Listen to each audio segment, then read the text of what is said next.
اعوذ باللہ من الشیطان الرجیم بسم اللہ الرحمن الرحیم الحمد للہ رب العالمین والصلاة والسلام على سید الانبیاء والمرسلین وعلى آلہ وصحبہ ومن تبعهم بإحسان إلى يوم الدین اما بعد عن عبد الله بن مسعود رضی اللہ عنہ عن النبی صلی اللہ علیہ وسلم قال ان الصدق يهدي إلى البر وإن البر يهدي إلى الجنة وإن الرجل ليصدق حتى يكتب عند الله صديقا وإن الكذب يهدي إلى الفجور وإن الفجور يهدي إلى النار وإن الرجل ليكذب حتى يكتب عند الله كذابا رواہ البخاری۔ حضرت عبداللہ بن مسعود رضی اللہ عنہ روایت کرتے ہیں کہ نبی کریم صلی اللہ علیہ وسلم نے ارشاد فرمایا، سچائی نیکی کی طرف لے جانے والی ہے اور نیکی جنت کی طرف لے جانے والی ہے۔ ایک آدمی سچ بولتا رہتا ہے یہاں تک کہ اللہ تعالیٰ کے ہاں اس کو سچا لکھ لیا جاتا ہے، اور ایک آدمی جھوٹ بولتا رہتا ہے یہاں تک کہ اللہ تعالیٰ کے ہاں اس کو جھوٹا لکھ لیا جاتا ہے۔ اس حدیث میں بر کا لفظ آیا ہے، اور بر کا لفظ قرآن و حدیث میں متعدد بار استعمال ہوا ہے، جس کا عام اردو ترجمہ نیکی ہے۔ یہ ایک جامع لفظ ہے جس میں وہ تمام اعمال شامل ہیں جو اللہ کو محبوب ہیں، اور اس میں تمام نیک اعمال شامل ہیں۔ اور اس حدیث میں سچائی سے مراد ہے کہ بندہ اپنی نیت و ارادے میں، اپنے ایمان و عقیدے میں، اپنے قول و قرار میں اور زندگی کے تمام معاملات میں سچائی کو اپنا شیوا بنائے، یہاں تک کہ وہ اس کی ایک پہچان بن جائے اور لوگ اسے جھوٹ کی توقع نہ کریں بلکہ اس کی ہر کہی ہوئی بات پر سچ جان کر یقین کریں۔ اس طرز عمل کو اختیار کرنے والے بندے کو اللہ اپنے ریکارڈ میں صادق لکھ لیتا ہے، اور یہ ایک بہت بڑا رتبہ ہے جس کا ذکر سورۃ النساء میں اس طرح کیا گیا ہے۔ بسم اللہ الرحمن الرحیم وَمَن يُطِعِ اللَّهَ وَالرَّسُولَ فَأُولَئِكَ مَعَ الَّذِينَ أَنْعَمَ اللَّهُ عَلَيْهِمْ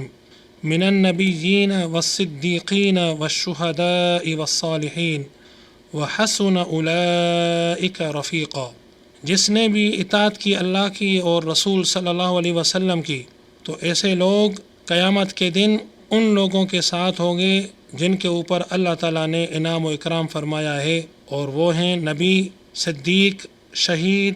اور صالح، اور ان کی رفاقت بہترین رفاقت ہے۔ اس حدیث میں سچائی کو اختیار کرنے کا نتیجہ یہ بتایا گیا ہے کہ وہ ایک ایسی نیکی ہے کہ باقی تمام نیکیوں کی طرف لے جانے والی ہے، اور نیکی کا راستہ بالآخر جنت کی طرف لے جانے والا ہے، اور قرآن و حدیث کے مطابق یہی حقیقی فوز و فلاح ہے۔ عام طور پر انسان نفس کے دھوکے میں آ کر جھوٹ اس لیے بولتا ہے کہ اس کے ذریعے کسی کی حق تلفی کرے یا کوئی دنیاوی غرض حاصل کرے۔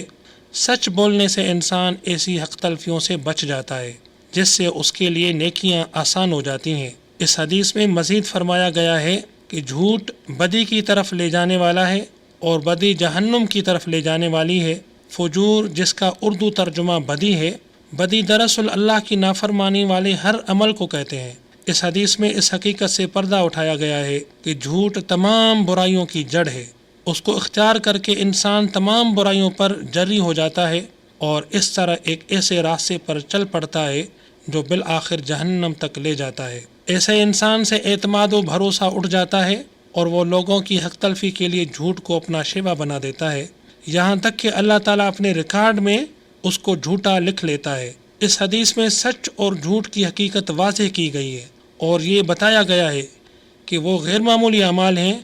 جو انسان کی ساری زندگی کو متاثر کرتے ہیں، اور آخرت میں جنت و جہنم میں لے جانے والے یہ دو راستے ہیں۔ آج کل کی جدید ڈیجیٹل دنیا میں جھوٹ بہت عام ہو گیا ہے۔ موبائل فون پر عام طور پر دیکھا گیا ہے کہ لوگ ایک علاقے میں ہوتے ہیں لیکن اگلے آدمی سے جھوٹ بولا جاتا ہے کہ وہ فلاں جگہ پر ہے۔ اسی طرح ایسے سافٹ ویئرز آ گئے ہیں جن کے ذریعے ایک مرد ایک عورت کی آواز میں بات کر کے اگلے بندے کو پھنسانے کی کوشش کرتا ہے، جس کے نتیجے میں لامتناہی برائیوں کا ایک سلسلہ شروع ہو جاتا ہے،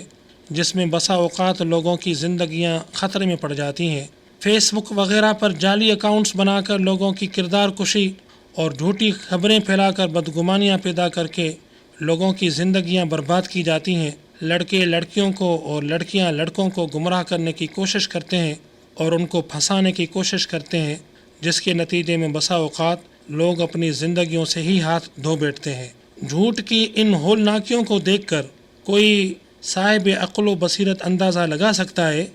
کہ وہ کتنا گھناؤنا جرم ہے اور اس کی سزا کیا ہونی چاہیے، جو اس حدیث میں بتائی بھی گئی ہے۔ جھوٹ کی ان جدید شکلوں کی روک تھام ہمارے قانون نافذ کرنے والے اداروں کے لیے ایک بہت بڑا چیلنج بن گیا ہے۔ ہماری معاشرت، ہماری معیشت، ہمارا قانون، ہماری سیاست، مطلب زندگی کے ہر گوشے کو جھوٹ نے اتنا شدید متاثر کر دیا ہے کہ ہم دنیا میں بھی اس کے نتائج دیکھ رہے ہیں۔ ہماری صحتیں داؤ پر لگی ہوئی ہیں، کاروبار اور تجارت جھوٹ سے خالی نہیں۔ تو محترم سامعین کرام، اللہ تعالیٰ سے دعا ہے کہ اللہ تعالیٰ مجھے اور آپ کو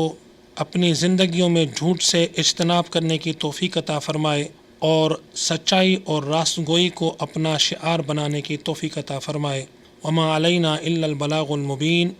وآخر دعوانا ان الحمد للہ رب العالمین۔